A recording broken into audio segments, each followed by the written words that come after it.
நேர்கள் அனைவருக்கும் அஸ்ஸலாமு அலைக்கும் வரஹ்மத்துல்லாஹி வபரகாத்துஹு. மற்றொரு காணொளி ஊடாக உங்களை சந்திப்பதில் மிக்க மகிழ்ச்சி அடைகின்றேன்.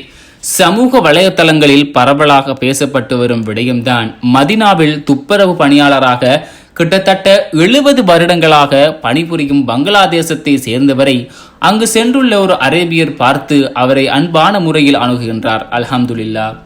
உண்மையில் இஸ்லாம் எமக்கு கற்றுத்தந்த நல்ல விடயங்களை நாம் நடைமுறைப்படுத்தும் போது உள்ளத்திலும் சரி செயற்பாடுகளிலும் சரி அல்லாஹு தாலா அருள் புரிகின்றான்.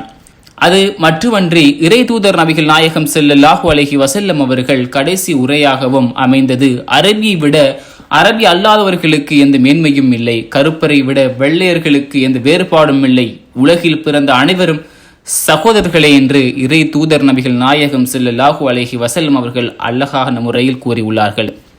இதிலிருந்து ஒன்றை நாம் தெளிவாக உணர்ந்து கொள்ள வேண்டும் உறவுகளே. அல்லாஹு தாலா படைத்த அடியார்கள் அனைவரும் சமமே, தகுதியானவர் தகுதியற்றவர் என்று ஒன்றுமே இல்லை. நாம் அனைவரும் அல்லாஹ்வின் அடிமைகளே. அந்த வகையில் இச்சகோதரரின் அன்பான செயலும் நடைமுறையும் உண்மையில் போற்ற தகுந்ததே. அல்லாஹு தாலா இவரின் உள்ளத்தில் மென்மேலும் பரக்கத் செய்வானாக. எம்மை படைத்த அல்லாஹ்வே எம் அனைவரையும் சமமாக பார்க்கின்றான். மேலும் நாம் உயிருக்கும் மேலாக நேசித்த பின்பற்றும் இறை தூதர் கூட எல்லோரும் சமம், மனிதர்களிடையே ஏற்றத்தாழ்வு என்பதே கிடையாது என்பதை வலியுறுத்தியும் கூறியுள்ளார்கள். அவரை பின்பற்றும் சமூகம் நாம். அந்த வகையில் மனிதர்கள் இடையே ஏற்றத்தாழ்வை நாம் பார்க்கக்கூடாது.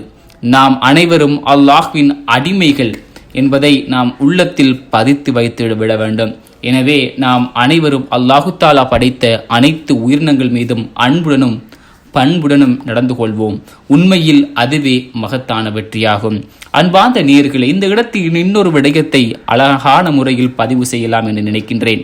இன்றைய காலகட்டத்தில் அதுவும் நம்முடைய சமூகத்தில் எத்தனையோ பெயர் இன்றைய காலகட்டத்தில் அவர்கள் இருக்கக்கூடிய அவர்களுடைய சொத்து மதிப்பும் அவர்கள் அதனை பெருமையாகவும் அதனை அவர்கள் ஏதோ ஒரு பெரிய மலை வைத்து கொண்டிருப்பதை போல அவர்கள் வைத்து கொண்டிருக்கின்றார்கள்.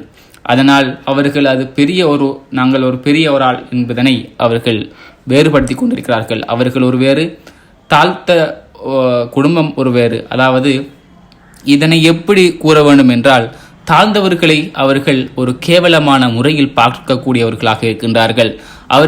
அவர்களுடைய அந்தஸ்தில் இருக்கக்கூடியவர்களை மட்டும்தான் அவர்கள் மரியாதையுடன் பேசுகின்றார்கள், பழகுகின்றார்கள். ஆனால் அவர்களுடைய ஏற்றத்தாழ்வுக்கு கீழ் இருக்கக்கூடியவர்கள் அவர்கள் ஒரு பிச்சைக்காரர்கள் போன்று அவர்களை வழிநடத்தி இருக்கிறார்கள். அந்த அளவுக்கு கேவலமான செயல்கள் நம்முடைய சமூகத்திலும் நடந்து கொண்டுதான் இருக்கிறது.